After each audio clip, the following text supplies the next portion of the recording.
अच्छा देखें जी, एमएससी के स्टूडेंट हमारे जो एडवांस ग्रुप 3 पढ़ रहे हैं, तो इस सिलसिले में चूँकि हमारी आज ये पहली ऑनलाइन क्लास है, लेकिन आज की क्लास लेने में हम जो सहारा इस्तेमाल करेंगे या जो सहारा लेंगे, हम अपनी उस नॉलेज का जो कि हम इससे पहले पढ़ चुके हैं और वो फिज़िकल क्लासेस हमारी होती रही हैं, जिसके अंदर आपको मैंने ग्रुप 3 सारी पढ़ाई थी और पढ़ाने के बाद उस पर मैंने आपको काफ़ी रिजल्ट्स भी करवाए थे।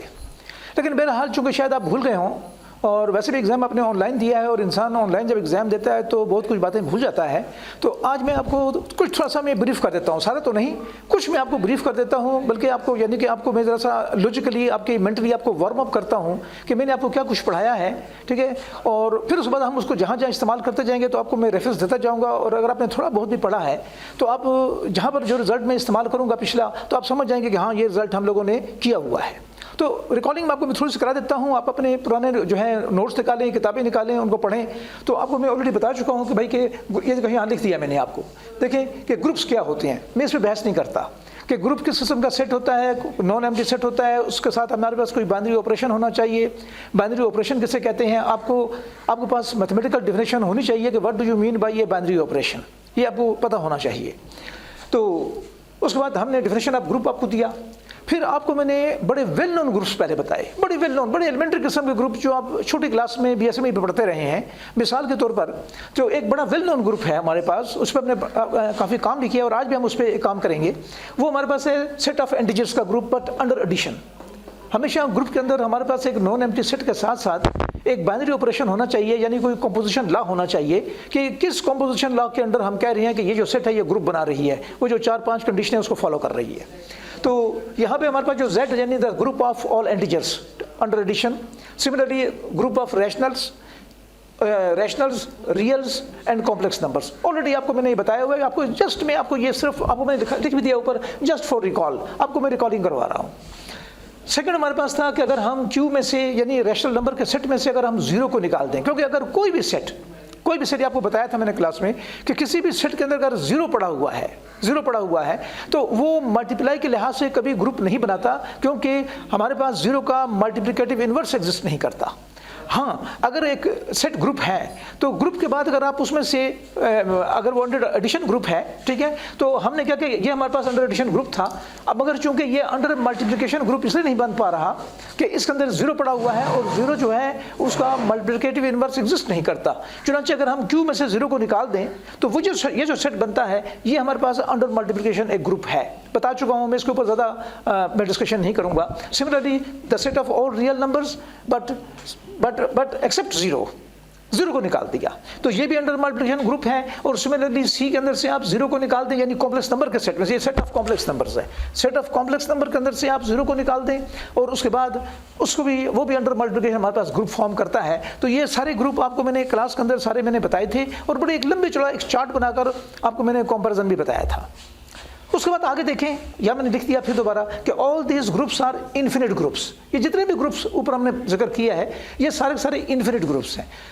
यानी मकसद ये कहने का है कि ये जितने भी ग्रुप्स हैं इन तमाम के ऑर्डर जो हैं वो इन्फिनिट हैं। अब सवाल पैदा होता है भाई कि ये जो एक ग्रुप के ऑर्डर से क्या मुराद है। तो यहाँ पर देखिए मैंने ये बता दिया कि ऑर्डर ऑफ ए ग्रुप बताया आपको कि ऑर्डर ऑफ ए ग्रुप से मुराद ये होती है कि एक ग्रुप के अंदर कुल कितने तादाद के कुल एलिमेंट्स की तादाद क्या है। अब ऑब्वियसली ये जो Z आपका है, देखें यह जो Z है यहाँ मैं दिखता हूँ, अगर आपको देखें Z जो है हमारे पास सेट जो है वो हमारे पास है -3, -2, -1, 0, 1, 2, 3 लाइक दिस ये। और ये जो ग्रुप ये जो सेट है ये अंडर एडिशन जो है ग्रुप फॉर्म करता है। लेकिन इसके अंदर नंबर ऑफ एलिमेंट्स जो है वो चूंकि लामुतनाही है, इन्फिनिट है, चुनांचे हम कहते हैं कि ये जो ग्रुप है ये एक इन्फिनिट ग्रुप है। यानी इसको फिर हम ग्रुप 3 की जुबान में कह देते हैं कि ये जो Z ग्रुप है, ये जो ग्रुप है हमारे पास Z+, इस ग्रुप का जो है ये इस ग्रुप का ऑर्डर जो है वो इन्फिनिटी है।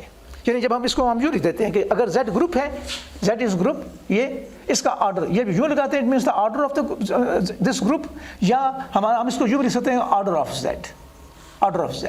तो यहाँ पे हो जाएगा this is equal to infinity. तो इसका मतलब है कि इसके अंदर नंबर ऑफ एलिमेंट्स जो है वो लामुतनाही हैं और ऐसे ग्रुप को हम कहते हैं कि ये ग्रुप जो है वो इन्फिनिट ग्रुप्स हैं। ये बताया हुआ आपको ऑलरेडी। तो यहाँ पर जितने भी ग्रुप्स मैंने लिखे हैं 1, 2, 3, 4, 5, 6, 7 ग्रुप मैंने लिखे हैं, ये सारे के सारे ग्रुप्स जो हैं ये इन्फिनिट ग्रुप्स हैं, क्योंकि इसके अंदर नंबर ऑफ एलिमेंट्स जो हैं वो लामुतनाही हैं। तो ये हो गया हमारे पास ऑर्डर ऑफ ए ग्रुप का मतलब। लेकिन है ये मज़े की बात ये है कि ग्रुप थ्योरी के अंदर जो फिनिट ग्रुप्स हैं वो उसमें बड़े अजीबोगरीब कमालात हैं, बड़ी अजीबोगरीब खूबियाँ उसके अंदर हैं, तो वो हमारे लिए बड़े इंटरेस्ट का बायस बन जाते हैं। तो यहाँ पर जो ग्रुप हैं तो मैंने यहाँ पे लिखा but finite groups are very interesting, उसमें यानी खसूसियात ठीक है, इसमें भी बड़े अच्छे ग्रुप्स हैं, ठीक है, मगर बड़ी अजीबोगरीब खसूसियात जिसमें आती हैं जिसको फिर आप एज ए मैथमेटिशियन आप इंजॉय करते हैं, ठीक है। तो वो जो हमारे पास जो खूबियाँ खसूसियात हैं वो हमारे पास फिनिट ग्रुप्स के अंदर हमें मिलती हैं और हम पाते हैं। अब सवाल है भाई फिनिट ग्रुप्स कौन से हैं, कि भी आपको मैंने बता दिया था, क्योंकि फिनिट ग्रुप्स में मैंने आपको बड़ा वेल नोन एक ग्रुप बता दिया था, वो था जी कि 1 ओमेगा ओमेगा। इसको याद रखें, ये जितने भी ग्रुप्स का मैं यहाँ जिक्र कर रहा हूँ, मैं आपको यहाँ पर ये मैंने लिखा नहीं है, आपको मैं वैसे बता रहा हूँ कि ये जितने भी ग्रुप्स का मैं जिक्र कर रहा हूँ इसके अंदर जो कंपोजिशन लॉ इस्तेमाल हो रहा है वो है अंडर मल्टीप्लिकेशन। ये जो थे देखें, ये एडिशन, ये एडिशन, ये एडिशन, ये एडिशन, और ये जो 3 आखिरी हैं ये अंडर मल्टीप्लिकेशन। ये यहाँ पर जितने भी मैं लिख रहा हूँ ये अंडर मैं मल्टीप्लिकेशन बात कर रहा हूँ, मैं इसके अंडर एडिशन बात नहीं कर रहा। मैं अभी आज फिर आपके साथ अंडर एडिशन भी बात करूँगा और वहाँ पे आज आपको मैं एक ग्रुप बनाकर दिखाऊंगा, क्योंकि आप अक्सर मुझे जो स्टूडेंट मिले हैं वो कहते हैं कि हमने जो है अंडर मल्टीप्लिकेशन ग्रुप तो पढ़े हुए हैं लेकिन अंडर एडिशन जो ग्रुप है हमने कोई नहीं पढ़ा। तो आपके लिए मैं आज एक अंडर एडिशन एक ग्रुप बनाऊंगा, मैं है वो भी एलिमेंट्री सा, लेकिन बहरहाल आपके लिए मैं बना दूंगा। तो ये हमारे पास ग्रुप है 1 ओमेगा ओमेगा स्क्वायर, इस पर रिस्ट्रिक्शन लगी है omega cube is equal to 1। इसको हम कहते हैं क्यूब रूट्स ऑफ यूनिटी। क्यों कहते हैं, क्या वजह है, मैं इसका जिक्र कोई नहीं करूंगा, बताया आपको ऑलरेडी, सारा कुछ बताया हुआ है। सिमिलरली हमारे पास हो गया 1 -1 आयोटा माइनस आयोटा, ठीक है। ये हमारे पास 4 क्यूब रूट्स ऑफ यूनिटी हैं, ये भी बताया हुआ है, इस पर भी मैं कोई बहस नहीं करूंगा। इसके अलावा आपके साथ में आपको ये बताया हुआ है K4 लियन 4 group 1AB into AB, but under the restriction that A square is equal to B square is equal to AB whole square is equal to 1, ये ग्रुप है, ये भी आपको बताया हुआ है, इस पर मैं बहस नहीं करूँगा। आपको मैंने इसकी इन तीनों की मैंने मल्टीप्लिकेशन टेबल भी बनाकर दिखाई थी, और आपने देखा था कि भाई मल्टीप्लिकेशन टेबल का बहुत बड़ी अहमियत है मल्टीप्लिकेशन टेबल की जब हम ग्रुप की स्टडी करते हैं। उसके बाद जिसको हम कहते हैं कैलिस टेबल, ये कैले जो था इसने प्रपोज किया था, तो वो जो टेबल जब हम बना लेते हैं तो हम चारों की चारों खूबियाँ बड़ी आसानी से स्टडी कर लेते हैं, ये भी आपको ऑलरेडी मैंने बताया हुआ है। उसके बाद हमने आपको बताया था, एक आपको बताया था मैंने, देखें ये डाइहेड्रल ग्रुप ऑफ ऑर्डर 3, ये भी बताया हुआ है। फिर डाइहेड्रल ग्रुप ऑफ ऑर्डर 4, ये भी आपको बताया हुआ है। और फिर आपको मैंने द ग्रुप ऑफ क्वाटर्नियंस, ये भी आपको बताया हुआ है। ये आपके नई चीज़ थी, ये नई चीज़ थी, लेकिन ये आपको मैंने पूरा टेबल बनाकर क्लास के अंदर फिजिकल क्लास हो रही थी उसमें आपको मैंने बताया था। आप उसको देखने अगर आप समझते हैं कि नहीं ये मैंने नहीं कराया तो फिर आप कमेंट्स देते हैं, फिर मैं देख लूँगा कि आपको मैं बता दूंगा। फिर दूसरा हमारे पास हो गया S3, पर्टिकुलरली S3 में मैं यहाँ बात करूँगा, मैंने आपको S3 बनाकर दिखाया था। S3 the group of permutations, जिसके अंदर फंक्शंस होते हैं, बाइजेक्टिव फंक्शंस होते हैं from same set to same set, ठीक है। तो ये भी ऑलरेडी आपको मैंने ये पढ़ाया हुआ है और ये आपको मैंने बताया हुआ है। तो ये तमाम वो कुछ ग्रुप्स थे, हज़ारों की तादाद में ग्रुप्स हैं, वो ये सारे के सारे ग्रुप्स जो हैं वो आपको मैंने ऑलरेडी पढ़ा रखे हैं, बताए हुए हैं, ठीक है। तो अब ये जो चीज़ें हैं ये आपको मैं दूसरे रिकॉल कराई, मैं आगे भी जो मैं बताऊंगा वो भी आपको बहुत सारी चीज़ें आती है, लेकिन आज आपके लिए मैं एक ग्रुप यहाँ बनाता हूँ, और वो मैं ग्रुप बनाता हूँ कि जी ऐसा ग्रुप जो फिनिट ग्रुप है। अब तक ये finite, this is a finite group, sorry this is a addition, जैसे ग्रुप अंडर एडिशन, ये भी अंडर एडिशन, ये भी अंडर एडिशन, ये भी अंडर एडिशन, मगर ये सारे के सारे ग्रुप जो हैं जो अंडर एडिशन है ये सारे इन्फिनिट हैं। ये जो ग्रुप हैं सारे ये अंडर मल्टीप्लिकेशन, ये हमारे पास ये भी इन्फिनिट हैं, लेकिन अंडर मल्टीप्लिकेशन ये जो ग्रुप हैं 1 2 3 4 5 ये सारे के सारे ग्रुप जो हैं ये सारे के सारे जो हैं ये फिनिट हैं, मगर अंडर मल्टीप्लिकेशन ये ग्रुप हैं। मगर अंडर एडिशन जो है मैंने अभी तक आपको ऐसी कोई मिसाल नहीं दी, नहीं बताई कि ऐसा ग्रुप जो फिनिट ग्रुप हो मगर अंडर एडिशन हो। तो ये आपको मैं आज बता देता हूँ, और सुने इस पूरे को, देखें इस पूरे लेक्चर को और गौर से सुने कि यहाँ पे हमारे पास आ जाएगा the group of residue classes modulo M। ये आपको मैं लिखता हूँ और फिर मैं इसको बनाता हूँ।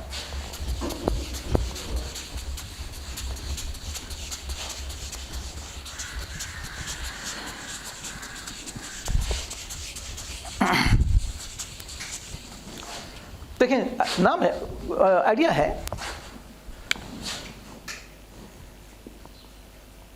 ग्रुप ऑफ रेजिड्यू क्लासेस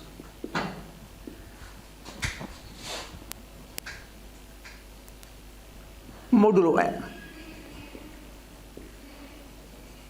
ये हमारे पास एक कॉन्सेप्ट है, group of residue classes modulo M। इसलिए मैं आपको टेबल ही बनाता हूँ, मल्टीप्लिकेशन टेबल भी बना दूंगा आपको, और आप सारे को समझ जाएंगे।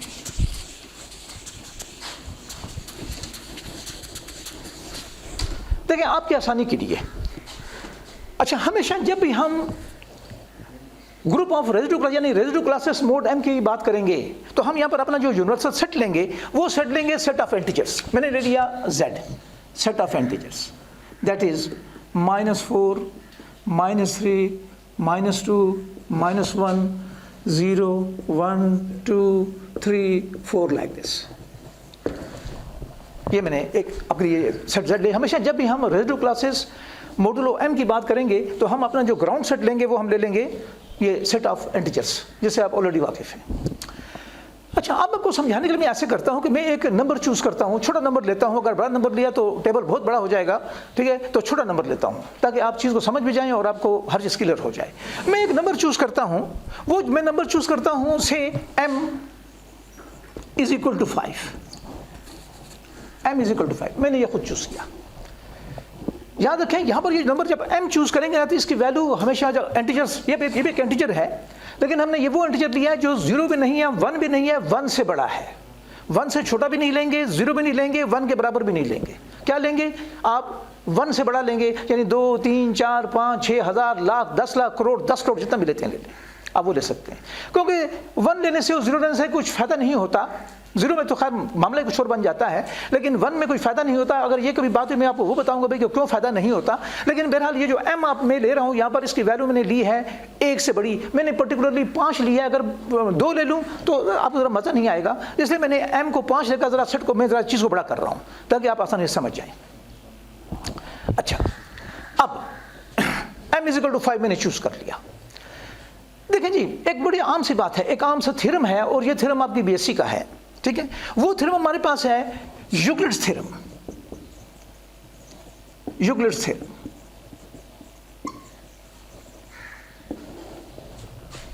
सवाल है कि यूक्लिड थ्योरम है क्या?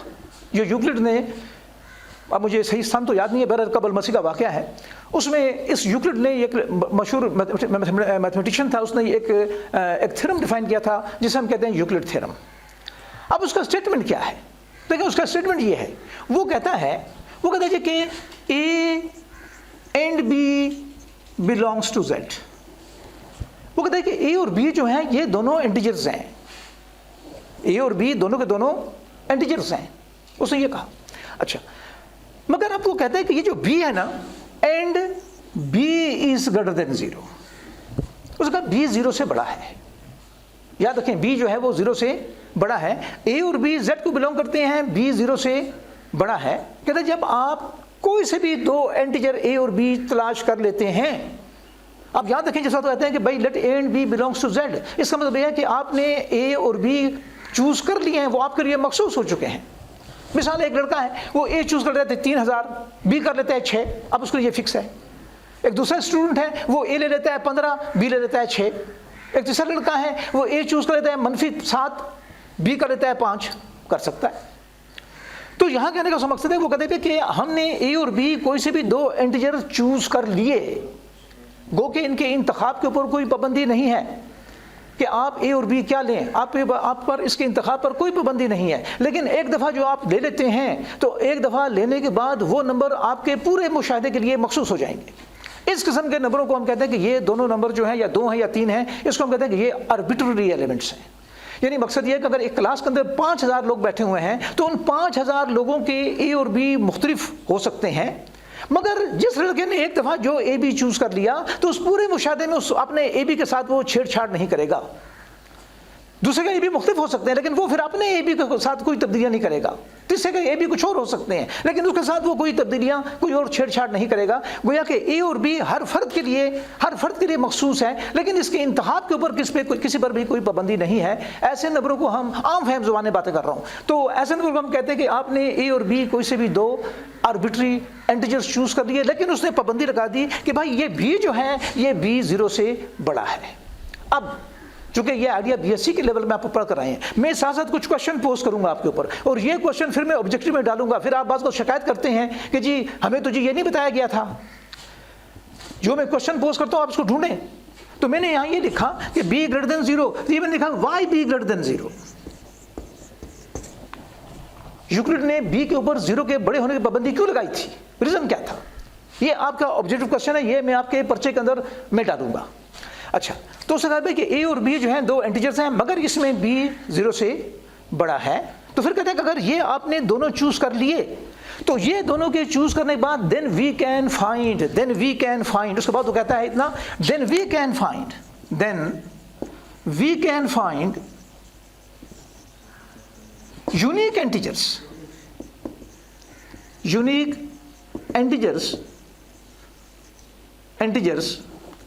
Q एंड R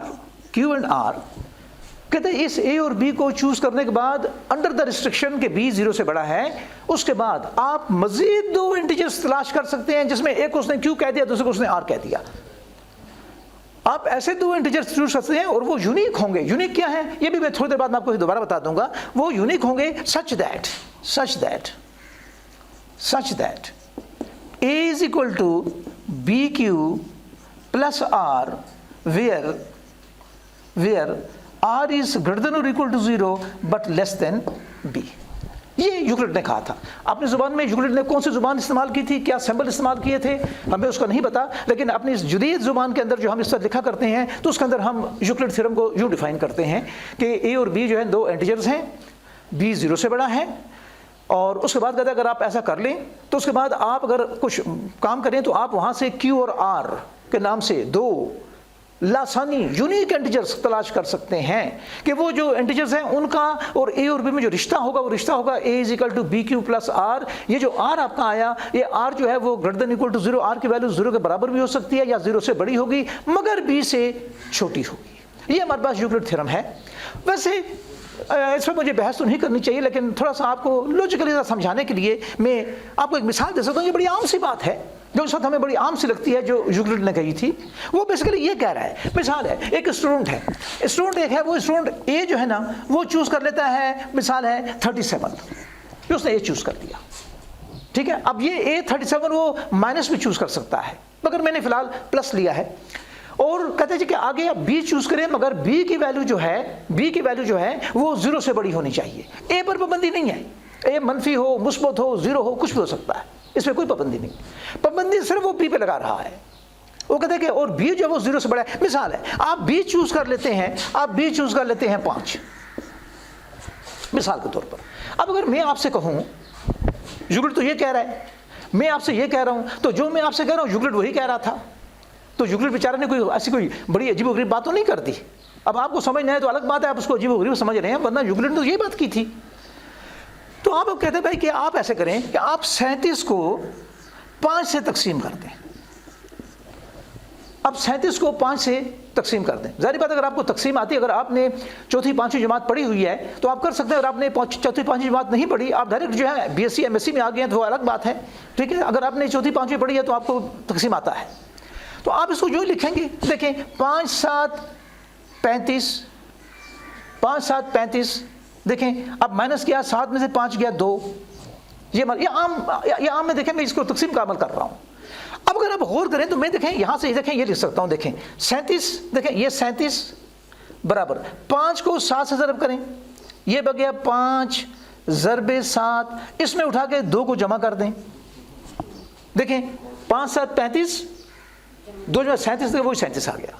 तो यूक्लिड ने ये कहा था, उसने कहा भाई कि अगर आप इस A को B से तकसीम करते हैं तो यहाँ पे कोई हासिल आएगा जिसको हम अपनी ज़ुबान में, अंग्रेज़ी की ज़ुबान में हम कहते हैं कोशंट।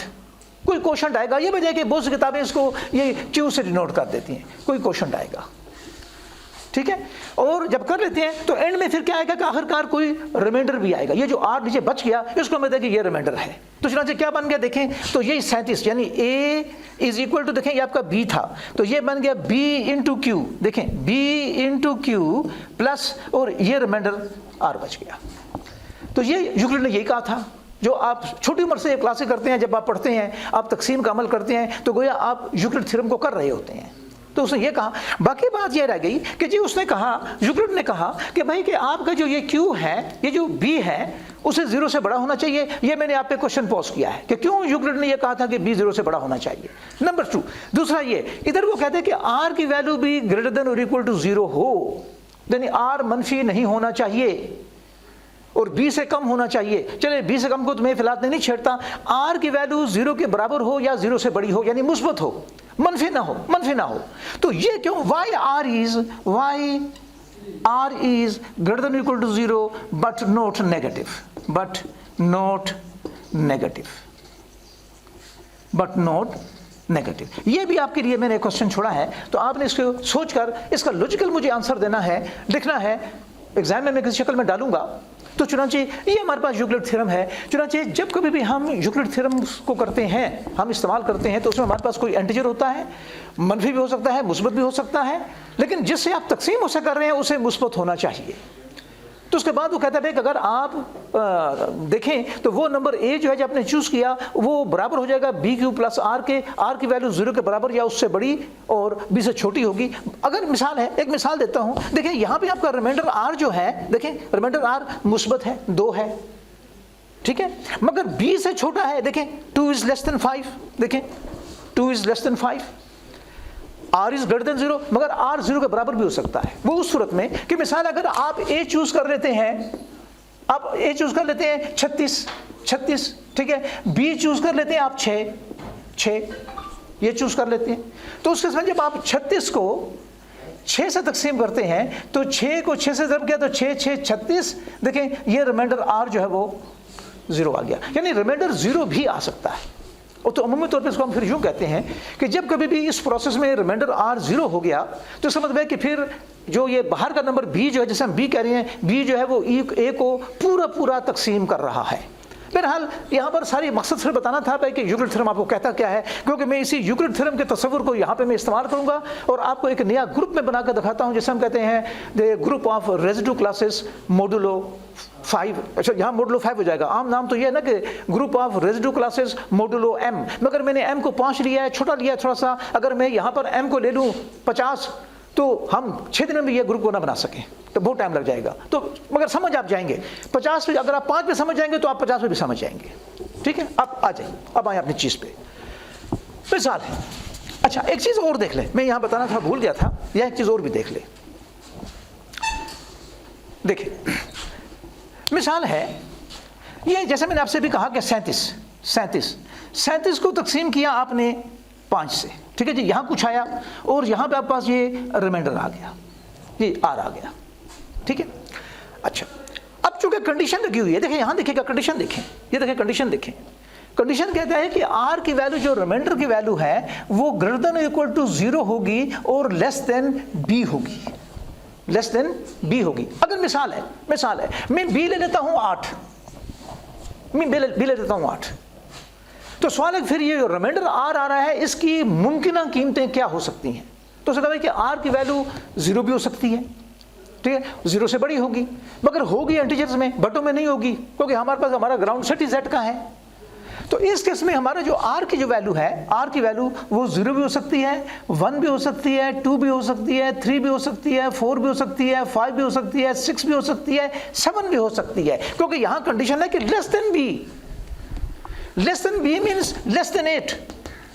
तो लेस देन 8 से मुराद यह है भाई कि आपके रिमाइंडर जो, आपका रिमाइंडर जो है वो 0 से लेकर 7 तक कोई भी हो सकता है, ठीक है, मगर होगा एक ही होगा, इनमें से कोई एक ही होगा, ठीक है। वो डिपेंड करता है और वो कितना होगा उसका वैल्यू, उसका असल में उसका दारोमदार इस a पे है कि a क्या है।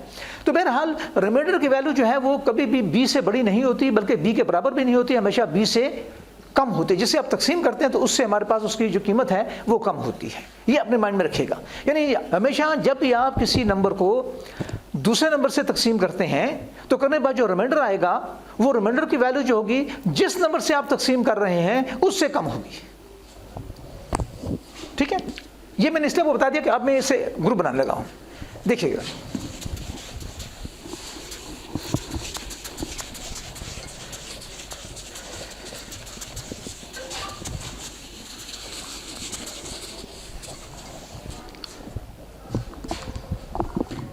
देखें, अच्छा अब देखें, जैसा कि मैंने आपसे कहा यहां पर मैंने m की वैल्यू ले ली है 5, मैंने m की वैल्यू 5 ली।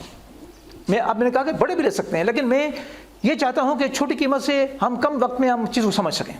अब m अपने 5 लिया। अब यहां पे दूसरी बात ये मैं बताऊं कि हम जब भी कोई इंटीजर चूज करेंगे उसको हम 5 से तकसीम करेंगे, रेजिड्यू क्लासेस बनाने के लिए जो भी आपने ये m जो नंबर मखसूस नंबर आपने चूज किया है, आप उससे इंटीजर्स को तकसीम करेंगे। तो जैसा कि मैंने अभी यूक्लिड थ्योरम आपको पढ़ाया कि अगर आप किसी भी नंबर को 5 से तकसीम करेंगे तो आपका जो रिमाइंडर है उसकी मुमकिन वैल्यू होंगी 0, 1, 2, 3, 4। ये आपके कुल उसके डिवीजन में के बाद जो रिमाइंडर आएंगे, उस रिमाइंडर की मुमकिन वैल्यूज जो होंगी वो 0 भी हो सकती है, 1 भी हो सकती है, 2 भी हो सकती है, 3 भी हो सकती है, 4 भी हो सकती है। ये उसके रिमाइंडर की मुमकिन वैल्यूज है। और यहाँ पर हमारी सारी तवज्जो जो है वो रिमाइंडर के ऊपर है। ये देखें यहाँ पे लफ्ज़ आ रहा है ना रेजिड्यू। रेजिड्यू का मतलब अगर आप लुगत में देखें, रेजिड्यू का मतलब होता है बची कुची चीज़, जो चीज़ बच जाती है। तो यहाँ पर चूँकि हमारी चूँकि कॉन्सेंट्रेशन होगी, सारी तवज्जो हमारी होगी कि बचा क्या, रिमाइंडर क्या आया। तो रिमाइंडर या 0 होगा या 1 होगा या 2 होगा या 3 होगा या 4 होगा। तो यहाँ पे इसके अलावा और कोई रिमाइंडर इसमें नहीं हो सकते। ये रिमाइंडर होगा और इसी रिमाइंडर के ऊपर चूँकि हमारी सारी तवज्जो है, हमारी कॉन्सेंट्रेशन है, इससे हमारे पास एक सेट आएगा, ठीक है जी, जिसे हम कहेंगे it is the residue classes. ठीक है। अच्छा, अब मैं आपसे ये कहूँ यहाँ पर, अब यहाँ गौर सुनेगा आप लोग सारे। अब मैं आपसे कहूँ कि यहाँ से आप एक इंटीजर को चूज़ करें, मगर आप उस इंटीजर को चूज़ करें जिस इंटीजर को आप 5 से तकसीम करें। आप 5 से तकसीम करें तो रिमाइंडर 0 आए। मैं आपसे कहता हूं कि भाई आप इस सेट ऑफ इंटीजर में से ऐसा इंटीजर चूज करें कि जिसको आप 5 से तकसीम करें, रिमाइंडर 0 आए, पर्टिकुलर रिमाइंडर 0 आए। अब मिसाल के तौर पे देखें, यहां देखिएगा, अगर मैं 0 लेता हूं, देखें ये 0 है, 0 को मैं तकसीम करता हूं 5 से। आप ये करेंगे ना 5 0 0, देखें रिमाइंडर 0 आ गया। यानी 0 को जब आप 5 से तकसीम करते हैं तो रिमाइंडर 0 आता है। अच्छा, अब अगर आप मिसाल है कि अगर आप यहाँ पर 13 ले लेते हैं, इसमें से आगे से 13 लेते हैं, 13 को आप 5 से तकसीम करें तो ये जगह 5 2 10, 3 बचा। तो हम यहाँ पर इसकी बात नहीं कर रहे, हम यहाँ पे बात कर रहे हैं उन इंटीजर्स की जिन इंटीजरों को आप 5 से तकसीम करें तो रिमाइंडर 0 आए। तो एक चीज़ तो बड़ी वाज़ेह हमने देख ली कि ये 0 वो नंबर है, ये 0 वो नंबर है जिसको मैं 5 से तकसीम करता हूँ तो रिमाइंडर 0 आता है। अच्छा, अब आगे देखें ज़रा सा, मैं थोड़ा जंप कर रहा हूँ बीच में से। आगे यहाँ पे 5 है, 5 है, आप 5 को लें, आप 5 को 5 से तकसीम करें तो 5 1 5, रिमाइंडर फिर 0। फिर आप 10 ले लें, आप 10 ले लें, जब 10 ले लिया तो 10 को 5 से तकसीम करें, 5 दूनी 10, फिर रिमाइंडर 0। इसका मतलब ये निकला। अच्छा, इसी तरह सिमिलरली अगर मैं यहाँ से -5 ले लूँ, देखें ये -5 ले लूँ, ये इसको मैं 5 से तकसीम करूँ तो यहाँ पे हो जाएगा 5 -1, 5 1 देखिए -5, रिमाइंडर क्या हो जाएगा, तो साइन उल्टा कर दिया जैसा करते होते हैं, ये रिमाइंडर 0। देखा आपने, देखिए हमने यहाँ पर जो तकसीम ये जो तकसीम करें ए पर कोई पाबंदी नहीं थी कि भाई ये मुस्बत होना चाहिए, ये मनफी भी हो सकता है, वो 0 भी हो सकता है। पाबंदी सिर्फ बी पे है, इस बी पे है, वो भी हमने ऑलरेडी 5 लिया हुआ है। 5 क्यों लिया है? आपको समझाने के लिए। आप 10 भी ले सकते हैं, आप 40 भी ले सकते हैं, आप कुछ भी ले सकते हैं, मगर 0 ना हो और 1 ना हो। अच्छा, तो इसका मतलब ये निकल गया कि अगर मैं आपसे ये पूछूं या कोई आपसे पूछे कि भाई ये हमारे पास सेट ऑफ इंटीजर्स हैं, सारे पड़े हुए हैं, इस सेट ऑफ इंटीजरों के अंदर आप उन तमाम इंटीजर्स को उठा लें, निकाल लें, बाहर निकाल लें। कौन से इंटीजर? जिन इंटीजरों को आप बिल तरतीब बार बार 5 से तकसीम करें तो रिमाइंडर 0 ही आए, रिमाइंडर 0 ही आए। तो बड़ी जो आपको छोटी सी मैंने मिसाल दी है, ठीक है, और जिस लेवल पे आप हैं तो मेरा ख्याल है कि बड़ी आसानी से आप ये देख सकते हैं और समझ सकते हैं कि इस केस में हमारे पास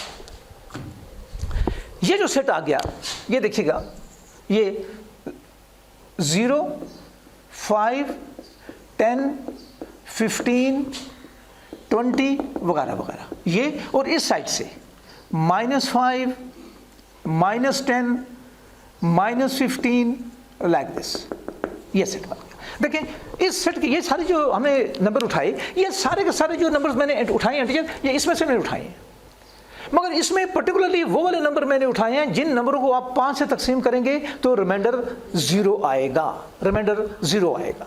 बाकी नोटेशन भी हम इसकी नोटेशन ही बनाएंगे, ठीक है, मगर अभी फिलहाल मैं इनको बना लूँ, फिर आपके बाद में फिर मैं आपके साथ नोटेशन भी मैं बात करूँगा, नोटेशन भी पढ़ी